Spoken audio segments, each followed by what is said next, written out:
नमस्कार, कल का बाजार में आप सभी का स्वागत है। मैं हूं सुमित और मंगलवार का दिन, जबकि भारतीय बाजारों में आज निचले स्तरों से एक बढ़िया रिकवरी के साथ अच्छी तेजी में इंडेक्स जाकर बंद होता हुआ दिखाई पड़ा।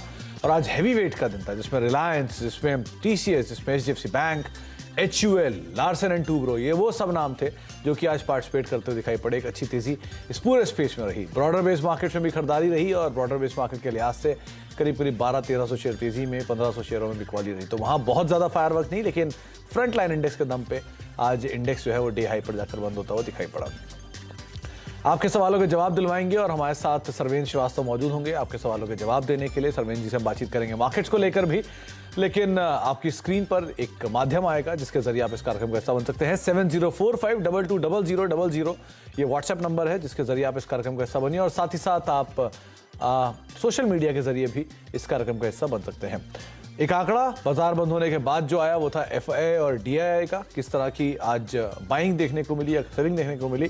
तो आज एफआई और डीआई दोनों की तरफ से एक खरीदारी रही, जहां पर एफआई की खरीदारी करीब 211 करोड़ रुपए के आसपास की और डीआई की खरीदारी में रफली 91 करोड़ रुपए के आसपास का एक फिगर बाय साइड पर आता हुआ दिखाई पड़ा है। इन आंकड़ों के बीच में सरवेन जी नमस्कार, स्वागत है कार्यक्रम में। सबसे पहले तो मार्केट्स को लेकर एक व्यू। ब्रॉडर मार्केट्स रेंज में 17,790, 17,770 नीचे की तरफ और 18,200 ऊपर की तरफ, इसी रेंज को इंडेक्स प्ले कर रहा है। तो ये रेंज में ही रहेंगे हम बजट तक, या कहीं एक साइड पे आप रेंज टूटते हुए देख रहे हैं? बहुत बहुत नमस्कार सुमित जी। देखिए, रेंज तो अभी नो डाउट बड़ी एक डिसाइसिव सी रेंज चल रही है। मैं तो कह रहा हूँ कि अगर आप स्पॉट के लेवल्स देखें, तो स्पॉट के अगर आप लेवल्स देखें तो आई थिंक 18,100 के आसपास आपको रेजिस्टेंस आता हुआ निफ्टी में दिख जा रहा है और 17,800 के आसपास सपोर्ट आ जा रहा है। तो आई थिंक ये 300 पॉइंट की रेंज है, ये डेफिनेटली बहुत क्रूशियल है। प्री बजट रैलीज बनती हैं, ये शायद उसमें डेवलप हो जाए अगर, तो फिर उसके लिए हमको 18,100 का ब्रेकआउट निफ्टी के लिए चाहिए क्लोजिंग बेसिस पे। अगर वो हो जाता है तो देन डेफिनेटली निफ्टी यहाँ से 200-300 पॉइंट और अपसाइड में ऐड कर सकता है। बट जैसे जैसे दिन नजदीक आ रहे हैं और क्योंकि ये रेंज बंधी हुई लग रही है, तो ये भी समझ में आ रहा है कि भाई 18,500, 18,600 तक के जो स्तर हैं, अगर थोड़ा पहले से रैली स्टार्ट होती तो लेवल शायद चैलेंज होते। बट फिलहाल ऐसा लग रहा है कि अगर ब्रेकआउट हुआ भी तो एक छोटी सी रैली 18,500 तक की पॉसिबली आएगी, 18,400-500 तक की। उसकी बियॉन्ड अभी निफ्टी में जगह नहीं है, बट उसके लिए रेंज टूटनी जरूरी है। जैसे आपने बोला 17,800 से 18,100 की वहां रेंज है। और बैंक निफ्टी में भी मुझे लगता है कि 42,000 के आसपास अच्छे सपोर्ट्स हैं, बट मोटा मोटी 42,600-700 के पास आके कहीं बैंक निफ्टी भी लास्ट 4-5 दिन से 6 दिन से दम तोड़ दे रहा है, बहुत ज्यादा उसके ऊपर जा नहीं पा रहा है। तो यहाँ पे भी वही एक टाइट रेंज है। अगर आपको 42,800 के ऊपर डिसाइसिवली ब्रेकआउट दिखता है तो बैंक निफ्टी में भी मुझे लगता है कि ऊपर में एक वापस 1,000 पॉइंट का अपसाइड एडिशन हो सकता है। बट ये दोनों रेंजेस टूटनी चाहिए, जो कि अभी फिलहाल कोई संकेत नहीं है। तो दोनों रेंज के टूटने के संकेत सो फार नहीं है, लेकिन अगर रेंज टूटती है तो जो दायरे तय होंगे वो आपको सरवेन सर बता भी रहे हैं। अब दर्शकों से बातचीत करते हैं। हमारे पहला दर्शक फिरोजाबाद यूपी से मौजूद है, निकुल गुप्ता मौजूद है हमारे साथ बातचीत करने के लिए। गुप्ता साहब नमस्कार, सवाल पूछिए। नमस्ते सर, मैं निकुल गुप्ता बोल रहा हूँ। जी गुप्ता साहब। सर मेरे पास अडानी पोर्ट्स पड़े हुए हैं 50 शेयर। किस भाव पे? 818.86 के सर। ओके, और क्या समय से आप और दे सकते हो गुप्ता साहब? मैं सर इसको कम से कम अभी 1 महीने तक तो होल्ड और कर सकता हूँ। 1 महीने और से होल्ड कर सकते हैं। ओके सर्वेंद्र, इनके पास अदानी पोर्ट के शेयर हैं 819-820 के लेवल्स पे खरीदारी है, 50 शेयर हैं और 34 रुपए पर शेयर का सोफार घाटा है। ये होल्ड कर सकते हैं, थोड़ा और समय दे सकते हैं, क्या करना चाहिए ना? नहीं, समय तो ये 1 महीने ही बोल रहे हैं ना, तो हाथ फिर ये बांध देते हैं हमारे लोगों के कि भाई हम शॉर्ट टर्म वाले पे, हमारा 1 से 3 महीने का तो शॉर्ट टर्म दायरा रहता है। मतलब जब जो मैं जिस तरह से सेटअप देखता हूँ, तो उसका बेस्ट केस वर्स्ट केस बोल देता हूँ कि 1 महीने के जो वर्स्ट केस होने चाहिए थे लोअर लेवल्स में, उसके आसपास ही आ गया है। और अगर आप देखेंगे तो पीछे भी अगर आप जाके देखें तो सितंबर के महीने में इसी एरिया से 770 के आसपास से एक सपोर्ट आया था। तो फिलहाल भी वही रेंजेस के आसपास लास्ट 2-4 सेशंस में जाने की कोशिश कर रहा है, सपोर्ट ले रहा है। आज मेरे ख्याल से तकरीबन 785 के आसपास के लेवल्स के। तो आई थिंक 1 महीने के दायरे में वर्स्ट केस लेवल्स के सपोर्ट एरिया के आसपास हैं, तो ट्रेड में बने रहे मेरे हिसाब से। लेकिन एक स्टॉप लॉस जरूर लगा के रखे हैं, क्योंकि स्टॉक अपने 200 दिन एवरेज के नीचे ट्रेड हो रहा है, अपने लॉन्ग टर्म सपोर्ट्स के नीचे ट्रेड चला गया है, फिसल गया है। तो स्टॉप लॉस जरूर लगाएं 764 पे, 764.40 का एक क्लोजिंग ओनली स्टॉप लॉस लगाएं। अगर उसके नीचे फिसल जाता है तो मेरा राय है कि एक बार ट्रेड से निकलें। अब रही बेस्ट केस बात जो उछाल में आएगी, तो मुझे लगता है कि नेक्स्ट लास्ट जो 15-20 दिन के मैं रुझान देख रहा हूँ, उसमें लगता है कि जो भी उछाल आएगा वो आई थिंक 830-850, इसके बहुत ज्यादा ऊपर मुझे नहीं लग रहा कि आएगा। तो उस उछाल में शायद इनका कॉस्ट आ जाए, तो उस उछाल में मेरे हिसाब से या तो एक राय ले लें, या तो मोर और लेस रुझान ये रखें कि उछाल में निकलने की कोशिश करें।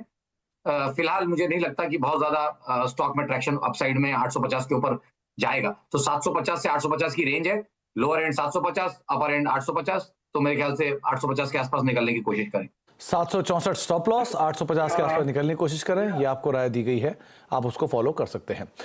शशीन्द्र कुमार हमारे साथ मौजूद हैं गोवा से बातचीत करने के लिए। कुमार साहब नमस्कार, सवाल पूछिए। नमस्कार। नमस्कार कुमार साहब। नमस्कार जी सवाल पूछिए सर।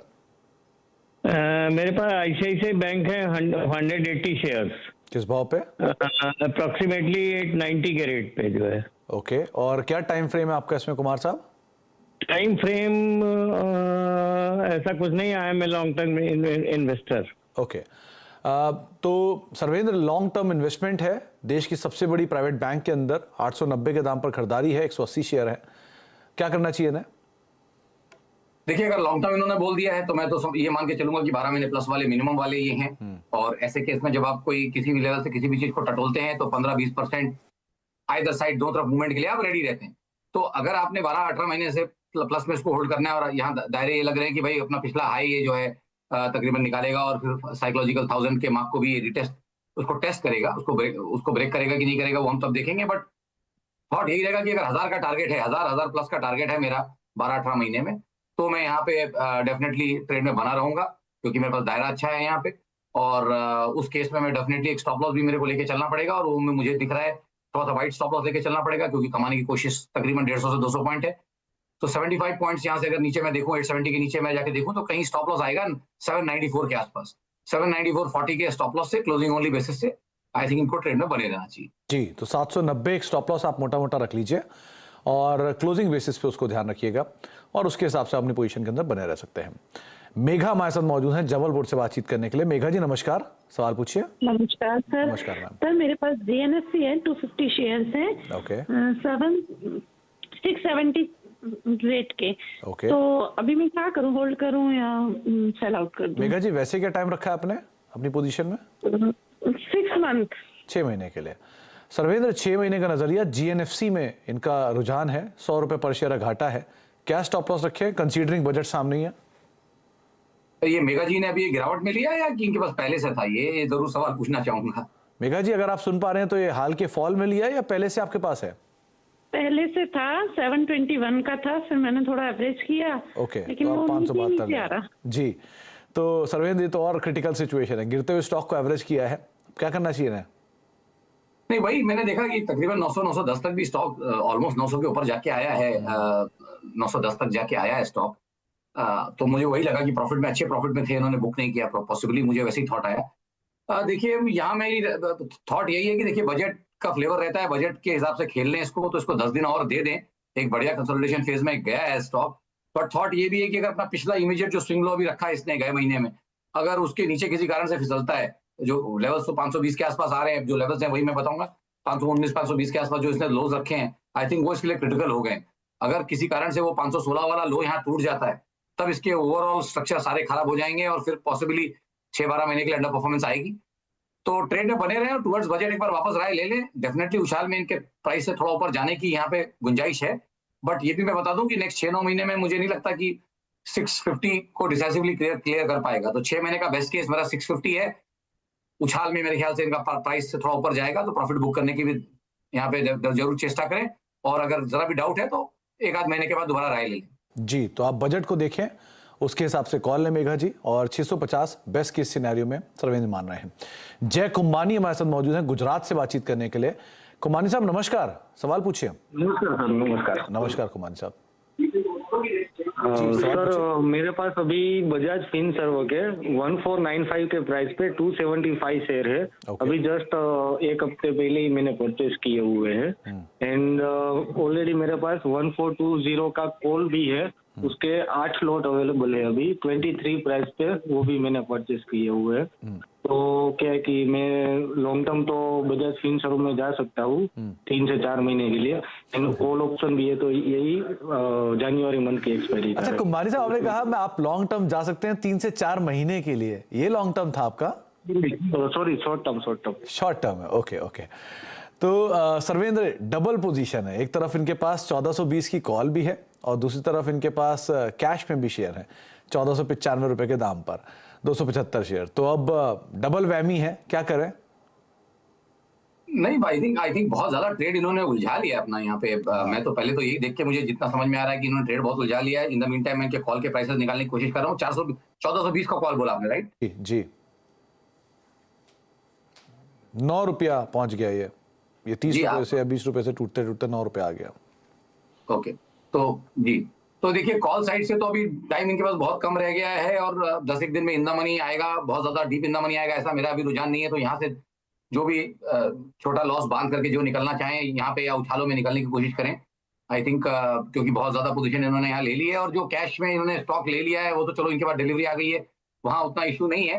वहाँ तो ये डेफिनेटली थोड़ा टाइम दे सकते हैं। स्टॉक ऑलरेडी 1800 वाला पिटते पिटते तकरीबन 1350 तक आ गया है। तो यहाँ एक मैं इमीडिएट बेसिस पे तो उनको बेचने की राय नहीं दे सकता, लेकिन ये समझ लें कि स्टॉक का जो मोमेंटम आया है वो लॉन्ग टर्म 200 डे जो सपोर्ट्स हैं वो तोड़ने के बाद आया। लॉन्ग टर्म दायरे तोड़े जब इसने, वहां से बहुत अच्छी एक सेलिंग आई है, उसमें डिलीवरीज भी उतरी हैं।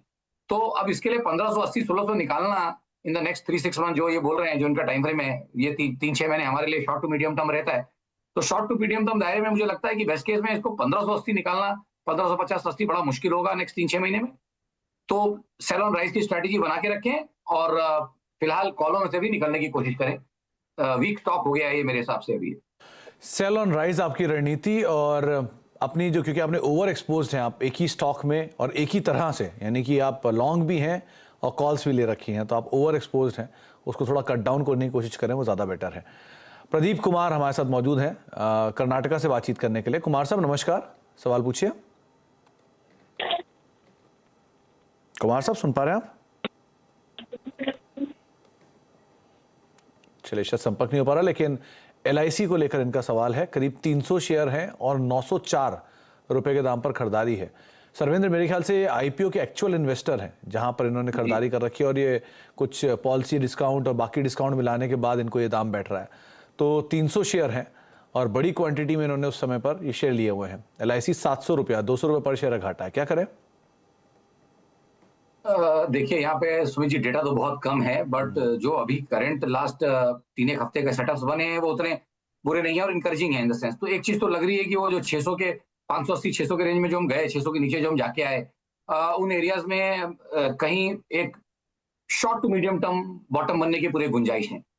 तो वो अगर एक बार बन गया है तो खाली बात यही कि ये करेक्शन में कहाँ तक जाएगा। तो आई थिंक वर्स्ट केस में मुझे इमीडिएटली लग रहा है कि 620-630 करेक्शन में जा सकता है। बट अब ये लॉन्ग टर्म इन्वेस्टर हैं, IPO में इन्होंने लिया है, तो मेरे हिसाब से इनको बने रहना चाहिए ट्रेड में। और नीचे में कहीं अगर 650 के आसपास आवे और स्टॉक चीज अच्छी है, स्टॉक अच्छा है, कंपनी अच्छी है, तो कहीं थोड़ा एवरेज करने की कोशिश मेरे हिसाब से करनी चाहिए। बट जो नया पोजीशन लेंगे 640-650 की रेंज में जो लेंगे, उसमें 624 का स्ट्रिक्ट स्टॉप लॉस रहेगा। 624 की क्लोजिंग ओनली स्टॉप लॉस से आपको वो ट्रेड लेना है अगर आपने एवरेज किया है तो नई क्वांटिटी आपको 624 के नीचे बेच देनी है। पुरानी में आप खड़ी रहें, डेटा बहुत ज्यादा नहीं है तो लॉन्ग टर्म प्रोजेक्शन नहीं कर पाऊंगा, बट स्टॉक अच्छा है तो बने रहने की राय है। बने रहे। 624 स्टॉप लॉस नई पोजीशन के लिए आपका रहेगा, पुरानी में आप एटलीस्ट बने रह सकते हैं। अश्विन रावल हमारे साथ मौजूद हैं अहमदाबाद से बातचीत करने के लिए। रावल साहब नमस्कार, सवाल पूछिए। नमस्कार। नमस्कार रावल साहब। हेलो जी, सुन पा रहा हूं मैं आपको। सवाल नमस्कार। नमस्कार सर। वो अदानी विल्मर के 780 पे लास्ट में लिया था फरवरी में, जब मैक्सिमम हाई आया था। ओके, 100 शेयर है मेरे पास। तो क्या टाइम फ्रेम रखा है आपने इसमें रावल साहब, कितना समय और दे सकते हैं? टाइम फ्रेम तो मेरा ऑलरेडी 1 साल तो हो गया, बट मुझे लॉस बहुत है तो निकल नहीं सकता, तो क्या करें अभी? नहीं तो रावल साहब, जब आपने 780 पे से लिया होगा तब भी एक समय तय किया होगा ना कि इतने समय में आप निकलेंगे, तब क्या था आपका? निकलना तो था, थोड़ा 10-15 हजार मिल जाएगा निकलना था, बट अभी तब से तो डाउन ही जा रहा है। ओके, सर्वेंद्र 780 पे इन्होंने खरीदा था, उस समय पे 10 से 15 हजार रुपए एक्सपेक्ट कर रहे थे 100 शेयरों के अंदर, तो मोटा मोटा ये मान के चल सकता हूँ कि करीब ये शायद 200 रुपए का अपसाइड स्टॉक के अंदर और एक्सपेक्ट कर रहे थे 980 के आसपास, लेकिन स्टॉक वहां से 200 रुपए नीचे आ चुका है, स्टॉप लॉस नहीं लगाया, क्या करना चाहिए इन्हें? देखिए यही जब इतना ये क्लियर थे कि 15,000 कमाना चाह रहे थे, तो बेसिक जो लीस्ट एक 1:2 रिस्क रिवॉर्ड के नीचे तो आप ट्रेड करेंगे ही नहीं। 1:3, 1:4 अगर आपका रिस्क रिवॉर्ड रहे तो और भी अच्छा होता है। 1:2 के नीचे आप ट्रेड आइडली करेंगे नहीं, तो उस मेट्रिक से भी चले तो 7,500 रुपए जब इनको इसमें लग रहे थे तो इनको कहीं पे वहां पे निकलना चाहिए था, क्योंकि इनका ट्रेडिंग कॉल है, इनका कोई डिलीवरी कॉल नहीं है, ऐसा मुझे अब समझ में आ रहा है। तो अब यहाँ से तो सुमित जी डेटा यहाँ पे भी देखिए थोड़ा कम है, खाली 4 क्वार्टर का तो टोटल डेटा है इसमें। तो यहाँ पे भी मैं मीडियम टू लॉन्ग टर्म बहुत ज्यादा व्यूज नहीं ले सकता, बट थॉट यही है कि जो अभी रिसेंट एग्जॉर्शन आया था अराउंड 480 के आसपास, वहां पे लगता है कि एक शॉर्ट टर्म बॉटम जैसा सिनेरियो बना है। तो आई थिंक यहाँ से जो वर्स्ट केस मुझे लग रहा है कि वही वाला जो बॉटम है 492, आई थिंक 492 का एग्जैक्ट मुझे दिख रहा है, 492 के आसपास जो बॉटम है वो यहाँ से क्रिटिकल होता है। जब तक वो बॉटम नहीं तोड़ रहा है तब तक तो सेटअप्स अच्छे हैं, इन द सेंस कि थोड़ा टाइम लगेगा बट रिकवर कर सकता है, इनके भाव आ सकते हैं, इतना मैं इनको यहाँ पे बोल सकता हूँ। बाकी बहुत ज्यादा क्लियर राय नहीं है क्योंकि डेटा बहुत कम है। तो रावल साहब, पहली चीज तो ये क्लियर रहे कि अगर आप 15,000 रुपए कमाने की उम्मीद रख रहे थे, जिसमें 150 रुपए पर शेयर बैठता है, तो आप 200 का रिस्क ऑलरेडी ले चुके हैं, तो स्टॉप लॉस आपको रखना चाहिए था। दूसरा, अगर आप बने रहना चाहते हैं लंबी अवधि के लिए तो आप बने रह सकते हैं, ये आपको सर्वेन राय दे रहे हैं 480 490, ये on a closing basis stop loss के तौर पे आप आधार मान के चल सकते हैं। तो इसके हिसाब से अपनी रणनीति आप बनाइएगा। ब्रेक का वक्त है, ब्रेक के उस पार एक रैपिड फायर करेंगे हम सर्वेंद्र के साथ, ज्यादा से ज्यादा सोशल मीडिया के जरिए सवाल जो आए हैं उन पर बातचीत करते हैं। छोटे से ब्रेक के उस पार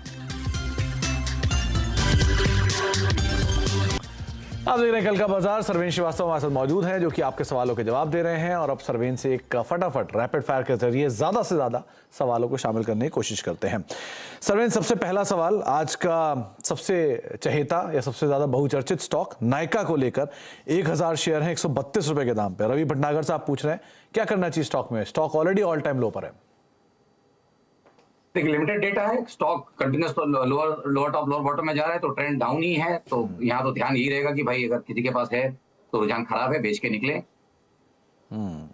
प्रदीप जी पूछ रहे हैं कि इनके पास 390 शेयर हैं CDSL के 1240 रुपए के दाम पर, क्या इसे लॉन्ग टर्म के लिए होल्ड कर सकते हैं? पहला। दूसरा, क्या यहां पर एवरेज कर सकते हैं? देखिए, स्टॉक तो अच्छा है, तो लॉन्ग टर्म के लिए डेफिनेटली होल्ड कर सकते हैं, बट फ्रेश बाइंग यहाँ से रिकमेंडेड नहीं है। मुझे लगता है कि स्टॉक तकरीबन 930 940 की तरफ भी फिसल सकता है, और जैसे मैंने बोला बाजार का भी रुझान ऐसा है, अभी फिलहाल बहुत सारे स्टॉक्स अपने लॉन्गर टर्म सपोर्ट्स तोड़ रहे हैं, उनमें से ये भी एक है। तो आई थिंक जब तक क्लियर साइन रिवर्सल के नहीं आए तो नया ना ले, पुराने में खड़े रहें। रमेश कोठारी साहब पूछ रहे हैं केशोराम इंडस्ट्री में क्या करें? व्यू शॉर्ट टर्म है, आज नंबर आए थे और बहुत खराब नंबर का इंपैक्ट भी था, 8-9% शेयर टूट गया था, क्या करना चाहिए ना? देखिए, आउट ऑफ कवरेज का स्टॉक है, बहुत स्ट्रांग राय नहीं है, तो मैं इसको पास करना चाहूंगा। ओके। संदीप जैन साहब का सवाल है, इनके पास जेके टायर के 400 शेयर हैं 205 रुपए के दाम पर, क्या करना चाहिए स्पेस में? देखिए, फिलहाल तो सेटअप शॉर्ट टर्म के तो ठीक लग रहे हैं, तो मुझे लगता है कि एटलीस्ट एक उछाल इसको वापस तकरीबन 195-200 तक लेके जाएगा। वहां पे अगर पुरानी कोई पोजीशन है तो मेरे हिसाब से थोड़ा प्रॉफिट बुक करना चाहिए। एक सवाल सचिन कुमार जादौन साहब का है, इनके पास 500 लक्ष्मी ऑर्गेनिक्स हैं 390 रुपए के दाम पर, लंबी अवधि का नजरिया है, क्या एवरेज करें? देखिए, एवरेज की तो मैं राय इस बाजार में भी नहीं दे रहा हूं, क्योंकि बाजार के जो रुझान है वो क्लियर नहीं है, तो एवरेज की राय नहीं है, बट जो पुरानी क्वांटिटी है उसमें मेरे हिसाब से बने रहे। ओके। इसके अलावा जो एक सवाल आया हुआ है वो है सुशील गर्ग साहब का, ये विप्रो को खरीदना चाहते हैं अगले 3 सालों के लिए, क्या इन्हें खरीदना चाहिए या फिर अवॉइड करें? देखिए, 3 साल के लिए लेना है आईटी स्टॉक्स तो I think not a bad choice. तो आईटी में हमने लास्ट भी जो मंडे मिले थे, हमने यही बोला था कि भाई आईटी एक ऐसी स्पेस है जहां पॉसिबली गिरते बाजार में थोड़ी आउट परफॉर्मेंस रहेगी। तो आई थिंक अगर लंबे अवधि का नजरिया है तो बिल्कुल यहाँ पे धीमे धीमे आई थिंक ग्रेजुअली पोजीशन बनाई जा सकती है विप्रो में। मनोज जी पूछ रहे हैं, इनके पास अदानी पावर के 115 शेयर हैं 80 रुपए के दाम पर, बेच दें या बने रहें?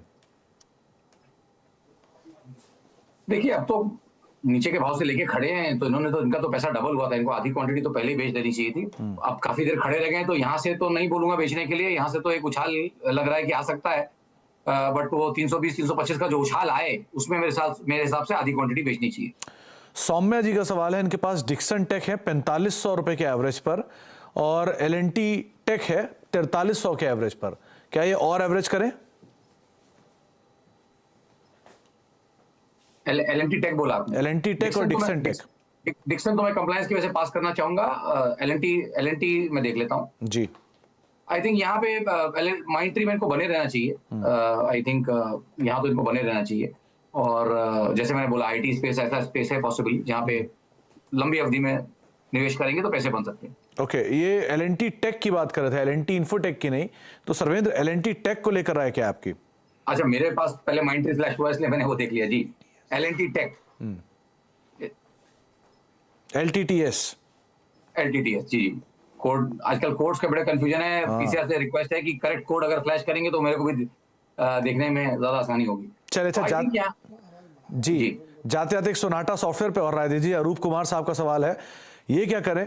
580 के प्राइस के आसपास इनकी खरीदारी है, सोनाटा सॉफ्टवेयर। जी, एल&टी टेक होल्ड है और सोनाटा सॉफ्टवेयर में मैं चाहूंगा कि उछाल में निकलने की राय है, तो यहाँ पे निकलें, और एल&टी टेक में होल्ड की राय है। जी, चलिए सर्वेंद्र, बहुत बहुत शुक्रिया अपना समय हमें देने के लिए, हमसे बातचीत करने के लिए, बाजार पर सभी शेयरों पर अपनी राय रणनीति में बताने के लिए। तो अब कल का बाजार को ही समेटेंगे, एक ब्रेक का वक्त है और ब्रेक के उस पार भी खबरों का सिलसिला लगातार बना रहेगा। नमस्कार।